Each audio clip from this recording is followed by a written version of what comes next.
సేవా సంస్థ ఆధ్వర్యం లోపల ఈరోజు కర్రసాము శిక్షణ శిబిరాన్ని ఏర్పాటు చేయడం జరిగింది. ఇది రెండవ ఫేజ్ లోపల చేస్తున్నటువంటి శిబిరము. ఫస్ట్ ఫేజ్ లోపల 60 మందికి శిక్షణ కార్యక్రమాన్ని ఏర్పాటు చేసి వాళ్ళకు నేర్పించడం జరిగింది. ఈరోజు 60 మంది మళ్ళీ రెండవ బ్యాచ్గా రావడం అనేది జరిగింది. మాస్టర్ వడ్నాల శ్రీనివాస్ గారి నేతృత్వం లోపల హెల్పింగ్ ఆర్ట్స్ వెల్ఫేర్ సొసైటీ అధ్యక్షుడు అలవాల ఈశ్వర్, ప్రధాన కార్యదర్శి తిరుమల యొక్క నేతృత్వం లోపల ఈ కార్యక్రమాన్ని మేము ముందుకు తీసుకెళ్తున్నాము. మహిళలందరికీ సెల్ఫ్ డిఫెన్స్ నేర్పించాలనేటువంటి ఒక తపనతోటి హెల్పింగ్ ఆర్ట్స్ వెల్ఫేర్ సొసైటీ ఈ కర్రసాము శిక్షణ కార్యక్రమాన్ని ముందుకు తీసుకొచ్చింది. మరి ఈ పట్టణంలో ఉన్నటువంటి జిల్లాలో ఉన్నటువంటి ప్రతి మహిళ కూడా నేర్చుకోవాల్సిందిగా ఈ సందర్భాన్ని ఈ అవకాశాన్ని సద్వినియోగం చేసుకోవాల్సిందిగా కోరుతున్నాను. నేను వడ్నాల శ్రీనివాస్.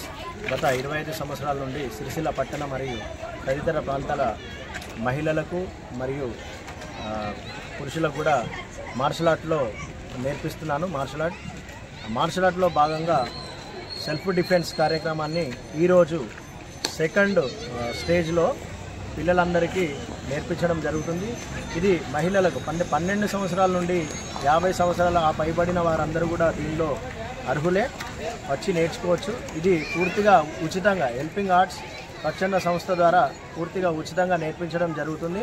ప్రతి ఆదివారం ఉదయం 6 నుండి 7:30-8 గంటల వరకు దీన్ని నేర్పించడం జరుగుతుంది.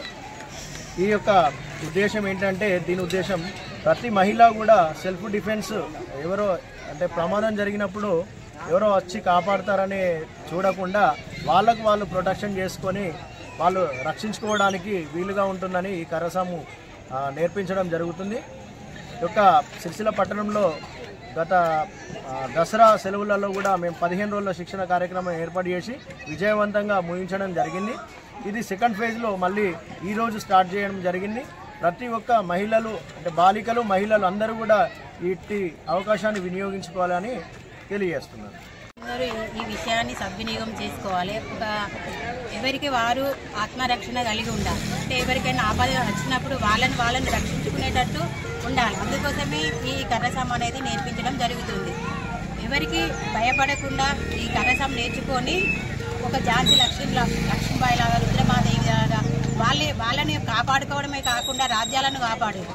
అదేవిధంగా మహిళలు కూడా వాళ్ళని కాపాడుకునే విధంగా దృఢంగా తయారు కావాలని కోరుకుంటున్నారు.